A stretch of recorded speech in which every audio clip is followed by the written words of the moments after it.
말씀 베이커리 797번째 시간 기도하심으로 시작하겠습니다. 거룩한 신주님 감사합니다. 주님의 말씀을 묵상합니다. 성령님께서 말씀에 조명이 되어 주시옵소서. 우리 주 예수 그리스도님의 이름으로 기도합니다. 아멘.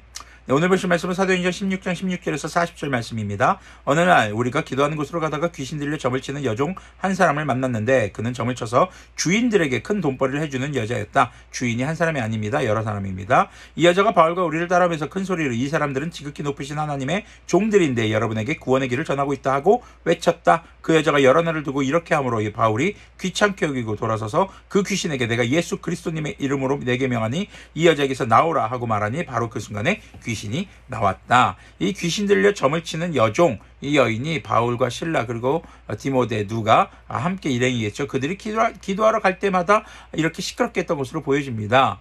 틀린 말은 아니죠. 그런데 귀신 들린 여인의 집에서 나오는 말이고 지금 굉장히 소란스럽게 하고 있다는 것으로 인해서 상당히 불편한 상황입니다. 그때 예수 그리스도님의 이름으로 명하니까 귀신이 나옵니다. 여기서 한 가지 확인할 수 있는 것, 예수님의 이름에는 권세가 있습니다.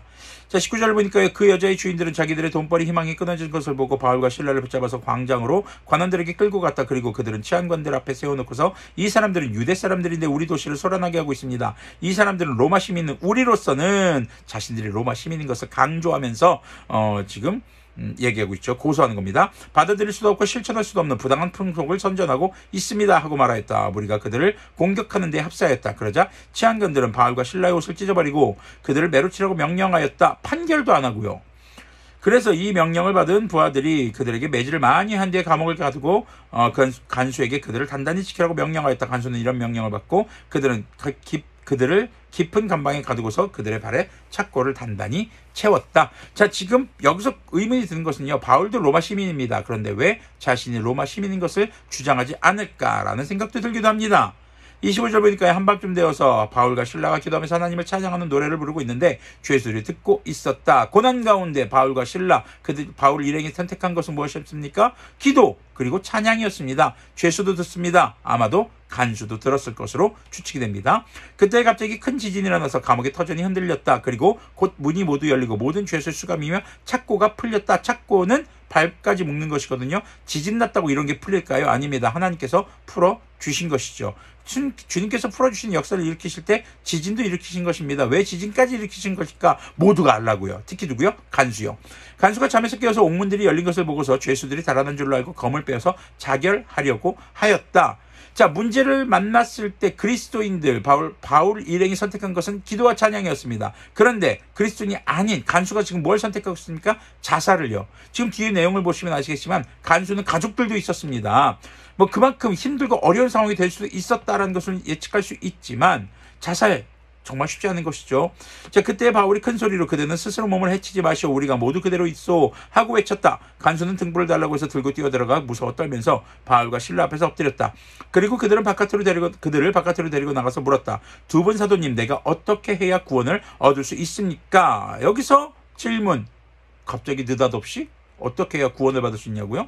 아마도 간수들은 바울과 바울 일행이 전했던 복음에 대해서 내용을 알고 있고 그리고 바울 일행이 감옥에 갇혀서 했던 기도와 찬양의 소리를 들었던 것이 아닐까라고 추측해 볼 수 있습니다. 그들이 대답하였다. 주 예수님을 믿으시오. 그리야만 그대와 그대의 집안이 구원을 얻을 것입니다. 그리고 하나님의 말씀을 간수와 그의 집에 있는 모든 사람에게 들려 주었다. 그 밤 그 시각에 간수는 그들을 데려다가 상처를 씻어 주었다. 그리고 그와 온 가족이 그 자리에서 세례를 받았다. 바울 일행을 때렸던 자들이 그들의 상처를 치료해주는 모습을 볼 수 있습니다. 간수는 그들을 자기 집으로 데려다가 음식을 대접하였다. 그는 하나님을 믿게 된 것을 온 가족과 함께 기뻐하였다. 바울 일행을 때렸던 자들, 그들이 하나님의 놀라운 일을 경험하면서 구원을 얻고 그리고 자신들의 상처 입힌 자들의 상처를 치료해주는 모습을 보게 되는 것입니다. 자, 날이 새니 치안관들은 부하들을 보내서 그 두 사람을 놓아주라고 명령하였다. 하루 만에요. 판결도 안 하고요. 왜요? 한마디로 당시 로마 시민권이라고 주장하는 그 사람들을 그냥 그 사람들의 말을 들어주기 위해서 지금 즉각적인 처벌을 한 겁니다. 근데 여기서 문제가 발생합니다. 바로 합법적인 판결을 하지 않고 처벌했다는 것이죠. 그래서 간수는 이 말을 바울에게 전하였다. 치안관들이 사도님들을 놓아주라고 사람을 보냈습니다. 그러니 이제 나오셔서 평안히 가십시오. 아마 이 간수들은 이제 다 끝났구나, 가셔도 됩니다 라고 했을 것입니다. 그런데 바울이 이 일을 제기합니다. 바울이 그들에게 말하였다. 치안관들이 로마 시민인 우리를 유죄 판결도 내리지 않는 채 공공연히 때리고 감옥에 가두었다가 이제 와서 슬그머니 우리를 내놓겠다는 겁니까? 안 됩니다. 그들이 직접 와서 우리를 석방해야 합니다. 법적 절차를 진행합니다. 자신이 로마 시민권자인 것을 강조하면서요. 한마디로 이 당시 치안관들이 불법을 행한 겁니다. 당시 로마법에서는요, 로마 시민권자를 합법적인 유죄 판결도 없는 상태에서 처벌했을 경우 그 처벌에 해당되는 2배에 해당되는 그 벌을 내린 사람이 받아야 합니다.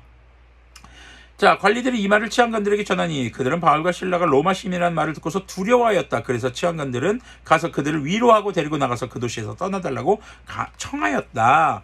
지금 이 거만하게 바울과 실라를 때렸던, 처벌했던 그들이 이제 오히려 굽신굽신한 상황이 된 겁니다. 두 사람은 감옥에서 나와서 루디아의 집으로 갔다. 그리고 거기서 신도들을 만나 그들을 격려하고 떠났다. 자, 오늘 말씀을 통해서 우리는 고난을 대하는 그리스도인의 자세에 대해서 한 번쯤 생각해 보기를 소망합니다.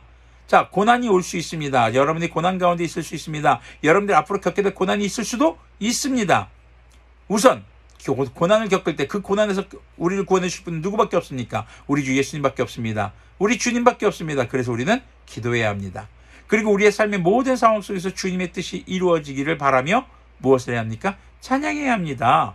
그것이 그리스도인이 고난을 대처하는 자세라는 것이죠. 여기서 여러 가지 의문을 품을 수도 있습니다. 원망이 들 수도 있습니다. 하지만 그것은 주님 앞에서만 하시고 세상 가운데서는 그런 것들을 드러내지 않는 우리들이 되기를 바랍니다. 그럴 때 우리를 고난으로 몰아넣었던 우리의 고난이 우리의 죄 때문에 아닌 고난들이 더 많이 오거든요.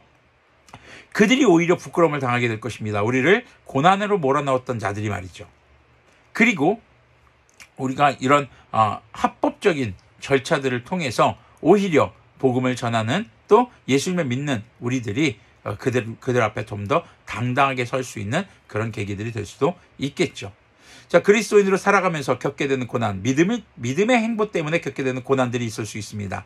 그 고난 가운데 우리를 구원해 주실 분이 오직 주님밖에 없는 것을 기억하며 주님께서 우리에게 행하신 일들을 기억하고 행하실 일들을 바라며 믿고 바라며 찬양하는 그런 우리들이 되기를 소망합니다. 기도하겠습니다. 거룩하신 주님 감사합니다. 주님의 말씀을 묵상했습니다. 고난 가운데 우리가 주님께 기도하고 찬양하는 믿음의 사람이 되도록 긍휼을 베풀어 주시옵소서. 우리 주 예수 그리스도님의 이름으로 기도합니다. 아멘. 네, 어떤 상황 속에서든지 기도하고 찬양하기 참 좋은 우리의 삶이 되기를 소망합니다.